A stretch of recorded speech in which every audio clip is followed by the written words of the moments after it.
ಮತ್ತು ಸೀಸ್ನಲ್ ಸ್ವೀಟ್ಸಲ್ಲಿ ಭಾಳ ಒಳ್ಳೆಯ ಸಪೋರ್ಟ್ ಕೊಟ್ಟಿದ್ದೆವು ಮ್ಯಾನೇಜ್ಮೆಂಟಿಗೆ. ಸೀಸ್ನಲ್ ಸ್ವೀಟ್ಸ್ ಅಂದರೆ ನಿಮಗೆ ಗೊತ್ತಿರ್ತದೆ, ಕರ್ನಾಟಕ ಪ್ರಸಿದ್ಧವಾದ ದಸರಾ ಹಬ್ಬ ಮತ್ತು ದೀಪಾವಳಿ ಹಬ್ಬಗಳ ಸ್ವೀಟ್ಸ್ಗಳು. ಸೊ ಈ ಸ್ವೀಟ್ಸ್ಗಳನ್ನ ನಾವು ಎಲ್ಲಿ ಸೇಲ್ ಮಾಡ್ತೀವಿ ಅಂದರೆ ಹೊರಗೆ ಹೋಗಿ ಮಾರ್ಕೆಟಿಂಗ್ ಮಾಡಿ ಅವ್ರ ಹತ್ರ ಆರ್ಡರ್ ತಗೊಬಂದು ದೊಡ್ಡ ಆರ್ಡರ್ಗಳಾಗಿರ್ತದೆ ಇವೆಲ್ಲ. ಎಲ್ಲ ಒಂದು ಸುಮಾರು ಒಂದು 10,000 ಪ್ಯಾಕೆಟ್ಗಳು 15,000 ಪ್ಯಾಕೆಟ್ಗಳು ತಗೊಳ್ಳೋರು ಇರ್ತಾರೆ ಜನಗಳು. ಇದೆಲ್ಲ ಇಂಡಸ್ಟ್ರಿಯಲ್ದು. ಯಾಕಂದರೆ ಕಾರ್ಖಾನೆಯಲ್ಲಿ ಕೆಲಸ ಮಾಡೋರಿಗೆ ಅವ್ರಿಗೆ ವಿಜಯದಶಮಿ ಆಯುಧ ಪೂಜೆ ಮಾಡುವಾಗ ಅಲ್ಲಿರುವ ಎಂಪ್ಲಾಯೀಸ್ಗೆ ಸ್ವೀಟ್ ಹಚ್ಚೋದು ಎಲ್ಲರಿಗೂ ಹಂಚೋದು ಅದು ಕರ್ನಾಟಕದ ಒಂದು ಮತ್ತು ಇದು ಸಂಸ್ಥಾನ ಅದು ಮತ್ತು ಅವರುடைய ಅಭ್ಯಾಸವಾಗಿರ್ತದೆ. ಅದರಿಂದ ತುಂಬ ಪ್ರಸಿದ್ಧಿಯಾಗಿರ್ತದೆ. ದೀಪಾವಳಿ ಸ್ವೀಟ್ಸ್ಗೂ ಹಾಗೆ ಇರ್ತದೆ. ಇದು ಹೆಂಗೆ ಅಂತಂದರೆ ನಿಮಗೆ ಗೊತ್ತಿತ್ತೆ, 2000 ಇಸ್ವಿಗೆ ಈಚೆ ಕಡೆಯಿಂದ ಎಲ್ಲ ಕಾರ್ಖಾನೆಗಳು ಮತ್ತು ಮ್ಯಾನುಫ್ಯಾಕ್ಚರಿಂಗ್ ಯೂನಿಟ್ಗೆಲ್ಲ ರೂರಲ್ ಏರಿಯಾಸ್ಗೆ ಹೋಗ್ಬಿಡುತ್ತೆ. ಬೆಂಗಳೂರಿಂದ ಹೊರಗೆ ಹೋಗ್ಬಿಡುತ್ತೆ. ಒಂದು 60ರಿಂದ 75 ಕಿಲೋಮೀಟ್ರ್ ಹೊರಗೆ ಹೋಗಿ ಅಲ್ಲಿ ನಾವು ದಿವಸ ಹೋಗಿ ಎಲ್ಲ ಎಂಪ್ಲಾಯೀಸ್ ಇವ್ರನ್ನ ಯೂನಿಯನ್ ಲೀಡರ್ಸ್ಗಳನ್ನ ಮತ್ತು ಕಂಪನಿ ಎಂಪ್ಲಾಯೀಸಲ್ಲಿ ಯಾರ್ಯಾರು ಇದ್ದಾರೋ ದೊಡ್ಡವರು ಅವರೆಲ್ಲ ಮೀಟ್ ಆಗಿ ಅವರು ನಮ್ಮ ಸ್ವೀಟ್ಸನ್ನು ಕೊಟ್ಟು ಅವ್ರ ಹತ್ರ ಆರ್ಡರ್ ತೊಗೊಂಬಂದು ಮತ್ತು ಬ್ರಾಂಚ್ ಕಡೆ ಯಾವ ಬ್ರಾಂಚಿಂದ ಮುಖಾಂತರ ನಾವು ಹೋಗಿರ್ತೀವೋ ಆ ಬ್ರಾಂಚಿಗೆ ಆರ್ಡರ್ಗಳನ್ನು ತಗೊಂಡು ಪ್ಯಾಕ್ ಮಾಡಿ ಮತ್ತು ಅವ್ರಿಗೆ ಡೆಲಿವರಿ ಮಾಡಬೇಕಾಗುತ್ತೆ. ಮತ್ತು 2025 ಇಸ್ವಿಯಲ್ಲಿ ದಸರಾ ಹಬ್ಬಕ್ಕೂ ಮತ್ತು ದೀಪಾವಳಿ ಹಬ್ಬಕ್ಕೂ ನನ್ನ ಬಂದು ಇಂದಿರಾನಗರ ಬ್ರಾಂಚಲ್ಲಿ ಡಿಪ್ಲಾಯ್ ಮಾಡ್ತಾರೆ. ಯಾಕಂದರೆ ಎಲ್ಲ ಆಪ್ರೇಷನ್ ಮ್ಯಾನೇಜರ್ ಕೆಲವೊಂದು ಇರ್ತಾರೆ, ಅವರೆಲ್ಲ ದೊಡ್ಡ ಸೆಲ್ಲಿಂಗ್ ಬ್ರಾಂಚಸಲ್ಲಿ ಒಬ್ಬೊಬ್ಬರನ್ನ ಹೋಲ್ ಡೇಗೆ ಡಿಪ್ಲಾಯ್ ಮಾಡ್ತಾರೆ, ಬೆಳಗಿಂದ ರಾತ್ರಿ ಕ್ಲೋಸ್ ಆಗೋವರೆಗೂ. ನನಗೆ ಹಂಗಾಗಿ ದಸರಾಗೂ ಅಲ್ಲಿ ಡಿಪ್ಲಾಯ್ ಮಾಡ್ತಾರೆ. ಮತ್ತು ದೀಪಾವಳಿ ಟೈಮಲ್ಲಿ ಬಂದು 12ನೇ ತಾರೀಕು ನವಂಬರು 2020 ಇಂದ ಹಿಡಿದು ಮತ್ತು 17ನೇ ತಾರೀಕು 11ನೇ ತಿಂಗಳು 2020ನೇ ವರ್ಷ ಅಷ್ಟುವರೆಗೂ ಅದು ಆ ದಿವಸಗಳಲ್ಲಿ ನನಗೆ ಅಲ್ಲೇ ಒಂದೇ ಬ್ರಾಂಚಲ್ಲಿ ಡಿಪ್ಲಾಯ್ ಮಾಡ್ತಾರೆ. ಸೊ ಆ ಬ್ರಾಂಚಲ್ಲಿ ಬೆಳಗಿಂದ ನಾವು ಸೇಲ್ಸ್ ನೋಡ್ತೀವಿ, ಮತ್ತು ಸ್ವೀಟ್ಸ್ ನಮಗೆ ಫ್ಯಾಕ್ಟ್ರಿಯಿಂದ ಕರೆಕ್ಟಾಗಿ ಸಪ್ಲೈ ಆಗುತ್ತಾ ಅಂತ ನೋಡ್ತೀವಿ, ಕಸ್ಟಮರ್ಗಳನ್ನ ಅನುಕೂಲಗಳನ್ನ ನೋಡ್ತೀವಿ, ಮತ್ತು ಸ್ವೀಟ್ಸ್ನ ಯಾವುದು ಶಾರ್ಟೇಜ್ ಆಗುತ್ತೋ ಅದನ್ನ ತರಿಸ್ತೀವಿ, ಸರಿಯಾಗಿದೆಯಾ, ಕ್ವಾಲಿಟಿ ಸರಿ ಇದೆಯಾ. ಮತ್ತು ಕಸ್ಟಮರ್ಗಳು ಆ ಟೈಮಲ್ಲಿ ಆ ಹಬ್ಬದ ಟೈಮ್ಗಳಲ್ಲಿ ಸುಮಾರು ಜನ ಅಲ್ಲಿ ಜಾಸ್ತಿ ಓಡಾಡ್ತಾರೆ. ಯಾಕಂದರೆ ಇಂದಿರಾನಗರ ಅನ್ನೋದು ಒಂದು ಒಳ್ಳೆ ಏರಿಯಾ ಬ್ಯಾಂಗ್ಳೂರಲ್ಲಿ, ಎಲ್ಲದರಲ್ಲೂ ಒಂದು ಹೈ ಎಂಡ್ ಏರಿಯಾ ಅದು. ಅದರಿಂದ ಜನಗಳ ಓಡಾಟ ಹೆಚ್ಚಿಗೆ ಆಗುತ್ತೆ. ನಾವು ಬೆಳಗ್ಗೆ 9 o'clock ಓಪನ್ ಮಾಡಿ ಅಲ್ಲಿ 9 o'clock ಹೋಗಿ ನಾವು ಡ್ಯೂಟಿ ಸ್ಟಾರ್ಟ್ ಮಾಡಿದ್ರು ಅಂದರೆ ಬ್ರೇಕ್ಫಾಸ್ಟ್ ಎಲ್ಲ ನಮ್ಮ ಇರೋದನ್ನ 7 o'clock ಸ್ಟಾರ್ಟ್ ಆಗುತ್ತೆ. ಆದರೆ 9 o'clock ನಾವು ಸ್ಟಾರ್ಟ್ ಮಾಡಿದ್ರು ರಾತ್ರಿ ಬಂದು ಒಂದು 10:45 11 ಗಂಟೆವರೆಗೆ ಕಸ್ಟಮರ್ ಇರ್ತಾರೆ. ಕೆಲವರಿಗೆ 12 ಗಂಟೆ ಆಗುತ್ತೆ. ಕೆಲವು ಎಕ್ಸ್ಟೆಂಡ್ಗೆ ಹೋದರೆ ಅದು ಕ್ಲೋಸ್ ಮಾಡಲಿಕ್ಕೆ 1 o'clock 2 o'clock ಆಗುತ್ತೆ. ಏನಕ್ಕೆ 2 o'clock ಆಗುತ್ತೆ ಅಂದರೆ ನಮಗೆ GM ಮೋಹನ್ ಕಡೆಯಿಂದ ಒಂದು ಇನ್ಸ್ಟ್ರಕ್ಷನ್ ಇತ್ತು, ಏನಂದರೆ ಎಲ್ಲ ಸ್ವೀಟ್ಸು ಸೇಲ್ ಆದಮೇಲೆ ಸ್ಟಾಕ್ ತೆಗೆದು ಮತ್ತು ನೆಕ್ಸ್ಟ್ ಡೇಗೆ ಎಲ್ಲ ರೆಡಿ ಮಾಡಿ ಹೋಗಬೇಕು ಅಂತ. ಆ ಸ್ಟಾಕ್ ತೆಗೆದ ಮಟ್ಟಕ್ಕೆ ಹೋದರೆ ನಾವು ಒಂದು ಮಧ್ಯರಾತ್ರಿ ಒಂದು 2 ಗಂಟೆವರೆಗೂ ಅಲ್ಲಿ ಕೆಲಸ ಮಾಡೋಕ್ಕಾಗುತ್ತೆ. ಅಷ್ಟು ಟೈಮಲ್ಲಿ ನಮಗೆ ಬಂದು ನಾವು ಚೆಕ್ಔಟ್ ಆದಾಗ ಅಂದರೆ ಅಟೆಂಡೆನ್ಸ್ ಬಿಟ್ಟು ಬಂದಾಗ ನಮಗೆ ನೆಕ್ಸ್ಟ್ ಡೇಗೆ ಅದು ತೋರಿಸ್ತಿತ್ತು, ಆ ಡೇ ಔಟ್ ತೋರಿಸ್ತಾ ಇಲ್ಲ. ಇದನ್ನು ನಾವು HR ಹತ್ರ ಕೇಳಿದರೆ ಅವ್ರು ಏನು ಹೇಳ್ತಾರೆ, 12 ಗಂಟೆಗೆ ಮುಂಚೆಗೆ ಹೋಗಿ ನೀವು ಕೆಲಸನ ಬಯೋಮೆಟ್ರಿಕ್ನ ಔಟ್ ಮಾಡಿಬಿಟ್ಟು ಮತ್ತೆ ಬಂದು ಕೆಲಸ ಮಾಡಿರಿ ಅಂತ. ಸೊ ಇದು ಯಾವ ಥರ ಒಂದು ಕೆಲಸದ ಜಡ್ಜ್ಮೆಂಟ್ ಅಂತ ನನಗೆ ಗೊತ್ತಿಲ್ಲ, ಯಾವ ಥರ ವರ್ಕಿಂಗ್ ಅವರ್ಸಲ್ಲಿ ಅಂತೇಳಿ ನನಗೆ ಇನ್ನೂವರೆಗೆ ಅದು ಅರ್ಥ ಆಗಿಲ್ಲ. ಅವ್ರು ಆ ರೀತಿ ಒಂದು ಪ್ರಾಕ್ಟೀಸ್ನ ನಮಗೆ ತರ್ತಾಯಿದ್ರು.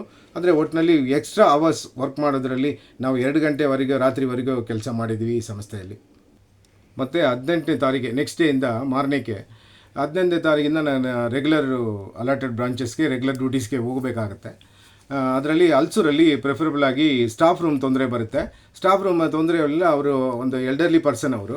ಆ ಸ್ಟಾಫ್ ರೂಮ್ ಏನೋ ತೊಂದರೆಯಲ್ಲಿ ಅವ್ರನ್ನ ಇವತ್ತು ರಾತ್ರಿಗೆ ನಾನು ಅಲ್ಲಿ ಮಲಗಕ್ಕೆ ಬಿಡಲ್ಲ, ಆದರೆ 12ನೇ ತಾರೀಕೆ ನಾನು ಅವ್ರಿಗೆ ಮಡಗಕ್ಕೆ ಬಿಡಲ್ಲ ಅಂತೇಳಿ ಹೇಳ್ತಾರೆ. ಬೆಳಗ್ಗೆ ನಾನು ಅವ್ರು ಹೋಗಿ ಭೇಟಿಯಾಗಕ್ಕೆ ಹೋಗ್ತೀನಿ, ಅವರೆಲ್ಲ ಹೊರಗೆ ಹೋಗ್ಬಿಡ್ತಾರೆ, ಮತ್ತೆ ಸಿಗ್ತಾಯಿಲ್ಲ. ಮತ್ತೆ ಹೋಗಿ ಕೆಲಸನ ನಾನು ಸಾರ್ಟ್ ಔಟ್ ಮಾಡಿ ಅವಳಿಗೆ ಅಕಾಮಿಡೇಷನ್ ಪ್ರೊವೈಡ್ ಮಾಡಿ ಕೊಟ್ಟು ಬಂದು ಮತ್ತೆ ನಾನು ಕಮನಲ್ಲಿಗೆ ಕೆಲಸಕ್ಕೆ ಹೋಗ್ತೀನಿ.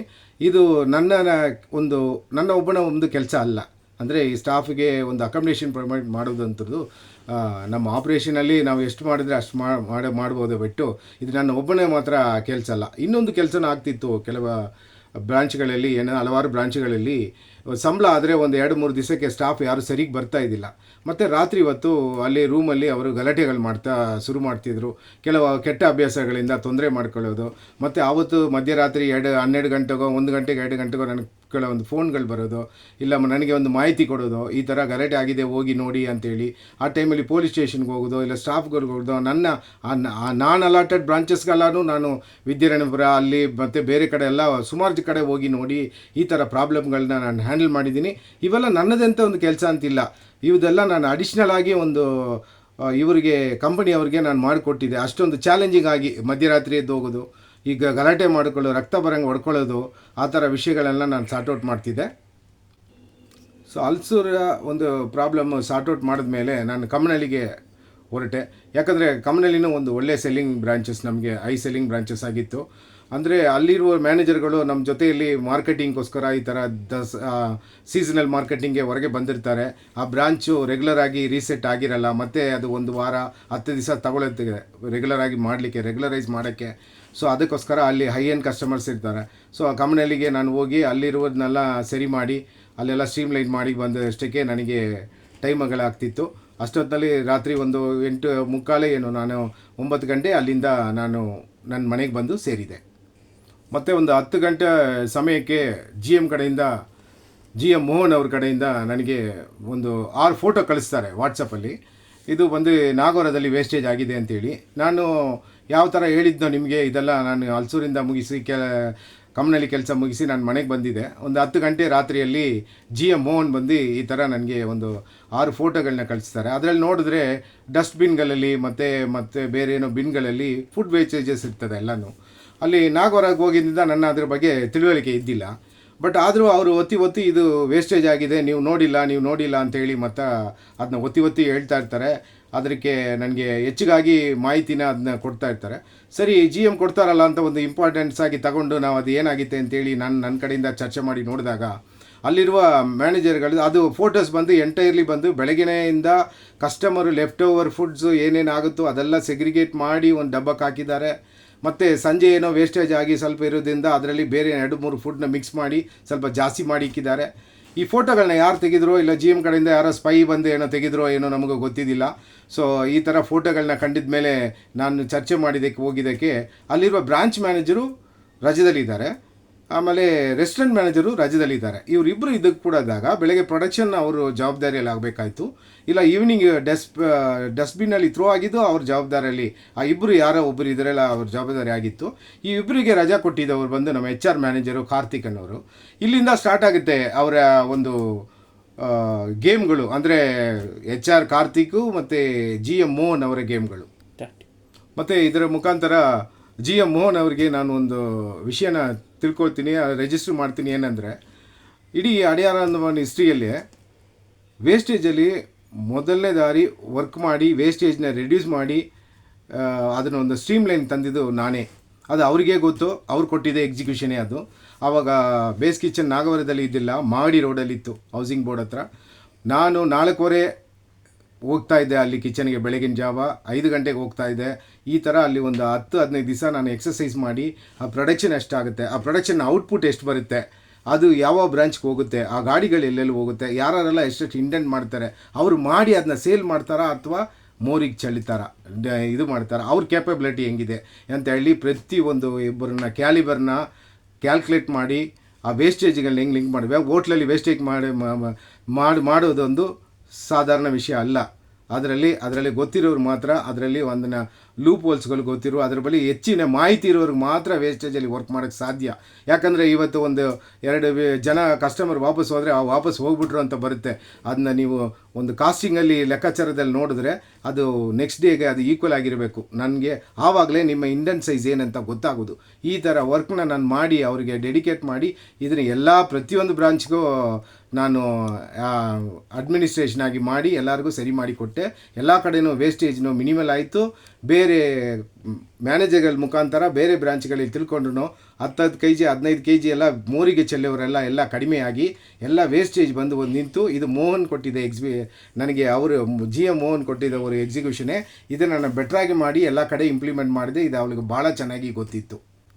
ಮತ್ತು ನಾಗವರದಲ್ಲಿ ಆಗಿರುವ ವೇಸ್ಟೇಜ್ಗೆ ಕಾರಣಗಳು ನನ್ನ ಅನಿಸಿಕೆಯಲ್ಲಿ ನಾನು ಹೋಗಿ ಸರ್ವೆ ಮಾಡಿದಾಗಲೂ ಸರಿ, ನಾನು ಅವ್ರ ಮುಖಾಂತರ ತಿಳುವಳಿಕೆ ಆದರೂ ಸರಿ, ಅಲ್ಲಿರುವ ಬ್ರಾಂಚ್ ಮ್ಯಾನೇಜರ್ಗೆ ಮತ್ತು ರೆಸ್ಟೋರೆಂಟ್ ಮ್ಯಾನೇಜರ್ಗೆ ರಜಾ ಕೊಟ್ಟಿದ್ದಾರೆ ಅಂತ ಹೇಳಿದ್ದೆ. ಅವರು ನನ್ನ ಅಂಡರಲ್ಲೇ ಬರ್ತಿತ್ತು ನಾಗವರ. ನಾನೊಂದು ಆಪ್ರೇಷನ್ ಮ್ಯಾನೇಜರ್ ಆಗಿ ನನ್ನಲ್ಲಿ ಒಂದು ಮಾಹಿತಿ ಇಲ್ಲದೆ HR ಮ್ಯಾನೇಜರ್ ಅವರಿಬ್ಬರಿಗೆ ರಜಾ ಕೊಟ್ಟು ಕಳಿಸಿದ್ದಾರೆ. ನಾನಿಲ್ಲಿ ಈ ಕಡೆ ಬ್ರಾಂಚಲ್ಲಿ ನಾನು ವರ್ಕ್ ಮಾಡ್ತಾ ಇದ್ದೀನಿ. ಯಾವುದು ಪ್ರಿಫರಬಲ್ ಆಗಿ ವರ್ಕ್ ಮಾಡಬೇಕು, ಒಂದು ಕಟ್ಟಿಂಗ್ ಎಡ್ಜ್ ಯಾವುದು ಅಂದರೆ ಒಂದು ವಿಷಯ ಎಲ್ಲಿಂದ ಸ್ಟಾರ್ಟ್ ಮಾಡಬೇಕು, ಎಲ್ಲಿ ಮುಗಿಸ್ಬೇಕು ಅಂತ ಅವ್ರಿಗೆ ಗೊತ್ತಿರಲ್ಲ, ಆ ಮಾಹಿತಿ ಗೊತ್ತಿರಲ್ಲ. ಇದು ಒಂದು HR ಎಥಿಕ್ಸ್ ಆಗಿರ್ತದೆ ಅವರಿಗೆ. ಅವರಿಬ್ಬರನ್ನು ಮತ್ತೆ ಪೆನಲೈಸ್ ಮಾಡ್ತಾರೆ. ಇಷ್ಟು ದುಡ್ಡು ಅವರಿಗೆ ಕಟ್ತಾರೆ, 3,000 ರೂಪಾಯಿ 5,000 ರೂಪಾಯಿ ನಾನು ವೋಚರ್ ಹಾಕ್ತೀನಿ, ವೋಚರ್ ಮಾಡಿ ಅವರು ಸೇವ್ ಮಾಡ್ತಾರೆ. ಯಾಕಂದರೆ HR ಮಾಡಿದ ತಪ್ಪನ್ನ ಅವರಿಬ್ಬರನ್ನ ಸೇವ್ ಮಾಡ್ತಾರೆ.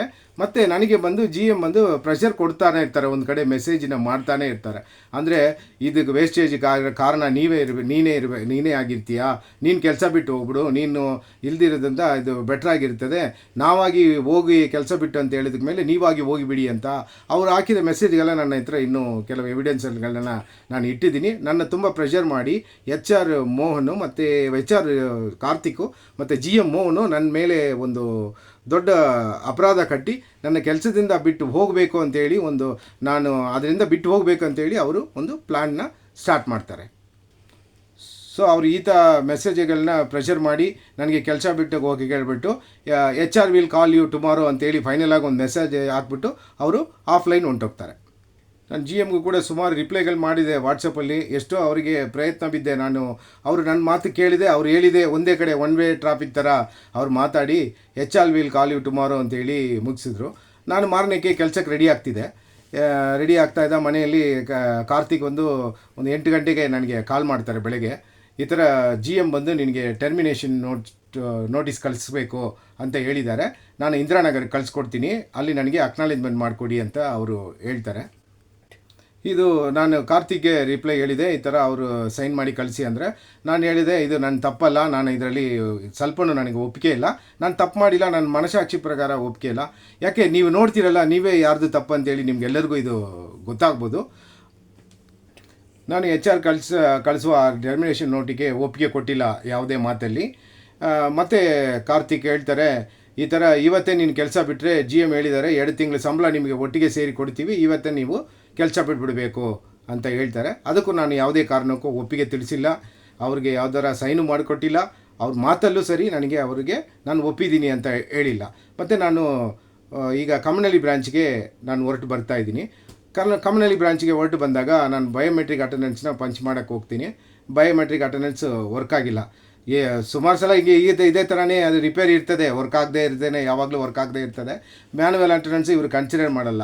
ಮ್ಯಾನುವಲ್ ಅಟೆಂಡೆನ್ಸಲ್ಲಿ ಇವರು ಆಬ್ಸೆಂಟ್ ಆಗ್ತಾರೆ ಬಿಟ್ಟು ಸ್ಟಾಫಿಗೆ ಯಾವಾಗಲೂ ಅವರು ಪ್ರೆಸೆಂಟು ಮ್ಯಾನುವಲ್ ಅಟೆಂಡೆನ್ಸು ಕನ್ಸಿಡರ್ ಮಾಡೋರು ಅಂತ HR ಅಂತೂ ಇಲ್ಲ, ಅವ್ರು ಬೇರೆ ಥರ ಪಾಲಿಸಿನೇ ಪಾಲಿಸ್ತಾರೆ. ಸೊ ನಾನು ಬಂದು ಮತ್ತೆ 2-3 ಸಲ ಟ್ರೈ ಮಾಡಿ ಮತ್ತು ಆ ಬ್ರಾಂಚ್ ಮ್ಯಾನೇಜರು, ಒಂದು ಸೂಪರ್ವೈಸರು ಮತ್ತು ಅಲ್ಲಿದ್ದ ಸೆಕ್ಯೂರಿಟಿ, ಒಂದು ಕೌಂಟರ್ ಬಾಯ್, ಇಷ್ಟು ಜನ, ಒಂದು 5 ಜನನ ನಾನು ನಿಲ್ಲಿಸ್ಬಿಟ್ಟು ಜೊತೆಯಲ್ಲಿ ನಾನು ಪಂಚ್ ಮಾಡ್ತೀನಿ. ಪಂಚ್ ಆಗ್ತಾಯಿಲ್ಲ, ಮತ್ತೆ ಬೇರೆಯವ್ರದ್ದು ಪಂಚ್ ಮಾಡಿಸ್ತೀನಿ, ಅವ್ರದ್ದು ಆಗುತ್ತೆ. ಆವಾಗ ನನಗೆ ಕನ್ಫರ್ಮ್ ಆಗುತ್ತೆ, ಇಷ್ಟು ಜನ ಮುಂದೆ ಸಾಕ್ಷಿಯಿಂದನೇ ಕನ್ಫರ್ಮ್ ಆಗುತ್ತೆ ನನ್ನ ಬಯೋಮೆಟ್ರಿಕ್ ಫುಲ್ಲಾಗಿ ಬ್ಲಾಕ್ ಆಗಿದೆ ಅಂತೇಳಿ. ಮತ್ತು ನನ್ನ ವಾಟ್ಸಪ್ ಗ್ರೂಪ್ಗಳಲ್ಲಿ ಒಂದು 5 ವಾಟ್ಸಪ್ ಗ್ರೂಪ್ಗಳಿತ್ತು. ಅದರಲ್ಲಿ ಡೈರೆಕ್ಟರ್ಸು ಮತ್ತು ಆಪ್ರೇಷನ್ ಮ್ಯಾನೇಜರು, ಬ್ರಾಂಚ್ ಮ್ಯಾನೇಜರು ಮತ್ತು ಎಲ್ಲ ಥರ ಡಿವಿಷನ್ಗಳದ್ದು. ಆದರೆ ಇದರಿಂದ ನನಗೆ ಎಕ್ಸಿಟ್ ಮಾಡ್ತಾರೆ, ಒಂದೊಂದಾಗಿ ನನ್ನ ಎಕ್ಸಿಟ್ ಮಾಡ್ತಾರೆ. ನನ್ನ ಅಟೆಂಡೆನ್ಸ್ ಇಲ್ಲದೆ ಮಾಡ್ತಾರೆ, ನನ್ನ ಬಯೋಮೆಟ್ರಿಕ್ನ ನಮ್ಮ ಪ್ರಿಯಾರಿಟಿ ನೋಟಿಸ್ ಇಲ್ಲದೆ, ನನಗೆ ಗೊತ್ತಿಲ್ಲದೆ, ನಿಮ್ಗೆ ಇಷ್ಟು ಹೇಳಿದೆಲ್ಲ ಇಷ್ಟು ನಿಜಗಳಂತಲೇ ಅವರಿಗೆ ಗೊತ್ತೇ ಆಗೋದಿಲ್ಲ. ಅವ್ರಿಗೆ ಮಾಹಿತಿ ಇರ್ತದೋ ಗೊತ್ತಿಲ್ಲ, ಅವ್ರಿಗೆ ನಾಲೆಜ್ ಇರ್ತದೋ ಗೊತ್ತಿಲ್ಲ. ಹೋಗಲಿ HR ಅದು ಬೇಸಿಕ್ ಸೆನ್ಸ್ ಇರ್ತದೋ ಗೊತ್ತಿಲ್ಲ. ಅವರು ಯಾವುದೋ ಹೋಟ್ಲಲ್ಲಿ ಕೆಲಸ ಮಾಡಿಲ್ಲ, ಇದೇ ಫಸ್ಟ್ ಟೈಮ್ ಅವರು MBA ಮಾಡಿ ಏನೋ ಇಲ್ಲಿ ಬಂದು HR ಆಗಿ ಸೇರಿಕೊಂಡಿರ್ತಾರೆ. GM ಅದೇನು ಮಾಡ್ತಾರೆ, ಕೆಲಸ ಬಿಟ್ಟು ಇವನ್ನ ತೆಗಿಬೇಕು, ಇವನ್ನ ಓಡಿಸ್ಬೇಕು. ಅವ್ರಿಗೆ ಯಾವುದೋ ಒಂದು ಇದಿಲ್ಲ, ಸರ್ಕಾರದ ಒಂದು ಅನುಮತಿ ಇಲ್ಲ, ಇಲಾಖೆಗಳಿಲ್ಲ, HR ಡಿಪಾರ್ಟ್ಮೆಂಟ್ ಇಲ್ಲ. ಒಂದು ಸರ್ಕಾರ ಅಂಡರಲ್ಲಿ ಕೆಲಸ ಮಾಡ್ತೀವಿ, ಇದು ಒಂದು ಸಂಸ್ಥೆ ದೊಡ್ಡ ಸಂಸ್ಥೆ ಅನ್ನೋದು ಒಂದು ಇಮೇಜೇ ಬರಲ್ಲ. ಒಟ್ಟಿನಲ್ಲಿ ನನ್ನ ಹೊರಗೆ ಕಳಿಸ್ಬೇಕಂತ ಉದ್ದೇಶದಲ್ಲಿ ನನ್ನ ಬಯೋಮೆಟ್ರಿಕ್ನ ಅವರು ಬ್ಲಾಕ್ ಮಾಡ್ತಾರೆ. ಮತ್ತು ಅಲ್ಲಿಂದ ನಾನು ಮನೆಗೆ ವಾಪಸ್ ಬಂದುಬಿಟ್ಟೆ. ನನಗೂ ಸ್ವಲ್ಪ ಟೆನ್ಷನ್ ಆಗಿತ್ತು, ಯಾಕೆಂದರೆ ಫ್ಯಾಮಿಲಿ ಕಡೆ ಎಲ್ಲ ನಾವು ನೋಡಿದಾಗ ಹೆಂಗಿದೆ, ನನ್ನ ಕೆಲಸ ಹೋದರೆ ನನ್ನ ಫ್ಯಾಮಿಲಿನ ಯಾರು ನಡೆಸ್ತಾರೆ. ಯಾಕಂದರೆ ನಾವು ಕೆಲಸ ಮಾಡಿ ದುಡಿಮೆ ಮಾಡಿ ಅದರಿಂದ ಫ್ಯಾಮಿಲಿನ ನಂಬ್ಕೊಂಡು ಹೋಗ್ತಾ ಇದ್ದ ಒಂದು ವರ್ಗದವರು. ಸೊ ಅದರಲ್ಲಿ ತುಂಬ ಟೆನ್ಷನ್ ಆಯಿತು. ಅದಕ್ಕಿಲ್ಲದೆ ಬಂದರೆ ನಿಮಗೆ ಬ್ಯಾಂಗ್ಳೂರು ಕ್ಲೈಮೇಟ್ ಗೊತ್ತಿದೆ, ದೀಪಾವಳಿ ಟೈಮಲ್ಲಿ ಹೆಂಗಿರುತ್ತೆ ಅಂತ, ಮಳೆ ಇರ್ತದೆ ಯಾವಾಗಲೂ. ಅದು ತಲೆನೋವು ಮತ್ತು ಜ್ವರಗಳು ಅದೆಲ್ಲ ಬರ್ತಿತ್ತು ಒಂದು 2 ಡೇಸ್ಗೆ. ಸೊ ಅಲ್ಲಿಗೆ ನನಗೆ ತುಂಬ ಸುಸ್ತಾಗಿ 1-2 ದಿವಸ ನಾನು ಮನೆಯಲ್ಲೇ ರೆಸ್ಟ್ ತಗೋತಿದ್ದೆ. ಸೊ ಒಂದು 2 ದಿವಸ ಕಾಲ ಬಿಟ್ಟು ನಮ್ಮ MDಗಳಾದ ವೆಂಕಟೇಶ್ ರಾಜ ಸರ್ ಅವರಿಗೆ ಶ್ರೀನಿವಾಸರಾಜ ಸರ್ ಅವರಿಗೆ ಮತ್ತು ವಿಷ್ಣು ಶಂಕರ್ ಸರ್ ಅವರಿಗೆ ನಾವು ವಾಟ್ಸಪ್ ಮಾಡಿ ಈ ಥರ ಒಂದು ಘಟನೆ ನಡೀತು, ಏನು ಮಾಡೋದು ಅಂತ ನಾವು ಅವ್ರನ್ನ ಕೇಳ್ತೀವಿ ವಾಟ್ಸಪ್ಪಲ್ಲಿ. ಸೊ ಅವರು ವಿಷ್ಣು ಶಂಕರ್ ಸರ್ ಹೇಳ್ತಾರೆ, ಇದು ಯಾವುದೇ ಸ್ಟಾಫಿಗೆ ನಾನು ಈ ಥರ ಆದರೂ ನಾನು ಯಾವುದಕ್ಕೆ ಬಿಡಲ್ಲ, ಇದು ನ್ಯಾಯ ಅಲ್ಲ, ಇದರಲ್ಲಿ ನಾನು ಆ್ಯಕ್ಷನ್ ತಗೋತೀನಿ ಅಂತ ಹೇಳ್ತಾರೆ. ಮತ್ತು ಶ್ರೀನಿವಾಸರಾಜ ಸರ್ ಹೇಳ್ತಾರೆ, ನೀವು ಈ ಎದಕ್ಕೂ ಬಂದು ಚೆನ್ನೈ HR ಅವ್ರನ್ನ ಕಾಂಟ್ಯಾಕ್ಟ್ ಮಾಡಿ ಅಂತ ರಿಪ್ಲೈ ಮಾಡ್ತಾರೆ. ಮತ್ತು ವೆಂಕಟೇಶ್ ರಾಜ ಸರ್ ಹತ್ರಿಂದ ಯಾವುದೋ ರಿಪ್ಲೈ ಬರಲ್ಲ. ಮತ್ತು MDಗಳ ಈ ಅನುಮತಿಯಿಂದ ಅವರು ಕಳಿಸಿದ ಈ ಮೆಸೇಜ್ಗಳನ್ನ ಬೇಸಾಗಿ ನಾವು ಒಂದು ಇದು ಮಾಡಿ ಒಂದು ಬ್ರೀಫ್ ಔಟ್ ಮಾಡಿ ಏನೇನು ಘಟನೆಗಳು ನಡೀತು ಎಲ್ಲ ಮೇಲ್ ಡ್ರಾಫ್ಟ್ ಮಾಡಿ ನಾವು ಎಲ್ಲರಿಗೂ ಕಳಿಸ್ತೀವಿ. ಈ 3 ಡೈರೆಕ್ಟ್ರಿಗೂ ಕಳಿಸ್ತೀವಿ ಮತ್ತು ಚೆನ್ನೈ HRಗೆ ಕಳಿಸ್ತೀವಿ. ಸೊ ಇವ್ರ ಕಡೆಗೆ ನಾವು ಇದೆಲ್ಲ ನಡೆದಿದ್ದು, ಈ ಘಟನೆಗಳೆಲ್ಲ ನಡೆದಿದ್ದು GM ಮೋಹನ್ ಅವರು ಕಾರಣ, HR ಕಾರ್ತಿಕ್ ಅವರನ್ನು ಇದರಲ್ಲಿ ಭಾಗವಹಿಸಿದ್ದಾರೆ ಅಂಥೇಳಿ, ಅಂದರೆ ಮೋಹನ್ ಅವ್ರನ್ನ ಮುಂದೆ ಪಾಲಿಸಿ ಇವರೆಲ್ಲ ಏನು ಮಾಡ್ತಾರೆ, ಅದಕ್ಕೆ ಯಾವುದೇ ಡಿಸಿಷನ್ ತಗೊಳ್ಳಲ್ಲ. ಅದರ ರಿಪ್ಲೈ ನನಗೆ ಇನ್ನುವರೆಗೂ ಬರಲ್ಲ, ಈ ದಿವಸವರೆಗೂ ಬರಲ್ಲ. ಅಂದರೆ 5 ವರ್ಷ ಕಾಲ ಆಯಿತು. ಇನ್ನು ಅವ್ರ ಕಡೆಯಿಂದ ನಾವು ಅವ್ರ ಹತ್ರ ಒಂದು ನಿರ್ಣಯ ಸಿಗುತ್ತೆ, ದೊಡ್ಡವರು ಅಂತ ಹೋದ್ಮೇಲೆ ಅವ್ರ ಕಡೆಯಿಂದ ಇನ್ನುವರೆಗೆ ನಮಗೆ ನಿರ್ಣಯ ಒಂದು 5 ವರ್ಷ ಆದಮೇಲೆ ಸಿಕ್ಕಿದೆ ಅಂದರೆ ನಾವು ಯಾವ ಪರಿಸ್ಥಿತಿಗೆ ಇರ್ತೀವಿ, ಇನ್ನು ಮುಂದೆ ನಮ್ಮ ಜೀವನ ಹೇಗೆ ಹಾಳಾಗುತ್ತೆ. ಈಗ ಮೋಹನ್ ತಗೊಂಡಿರುವ ಒಂದು ಮಾಹಿತಿಯಿಂದ, ಅವರು ತಗೊಂಡಿದ್ದ ಒಂದು ಡಿಸಿಷನಿಂದ ನಾವು ಯಾವ ಮಟ್ಟಕ್ಕೆ ಹೋಗ್ತೀವಿ, ನಾವು ಯಾವ ಮಟ್ಟಕ್ಕೆ ಬೀದಿ ಪಾಲಾಗ್ತೀವಿ ಅಂತ ಇನ್ನು ಮುಂದೆ ಬರುವ ಎಪಿಸೋಡಲ್ಲಿ ಮತ್ತು ನಮ್ಮ ವಿಡಿಯೋದಲ್ಲಿ ನೋಡ್ತಾ ಇರಿ. ನಮ್ಮ ಜೀವನ ಹೆಂಗಾಗಿದೆ, ನಾನು ಇದೆಲ್ಲ ಮಾಡಿದ್ದಕ್ಕೆ ಯಾರು ಕಾರಣ ಅಂತ ನೀವು ಇನ್ನು ಮುಂದೆ ತಿಳ್ಕೊತೀರಾ. ನೋಡಿ ಕಂಟಿನ್ಯೂ ಆಗಿ ನೋಡ್ತಾ ಇರಿ.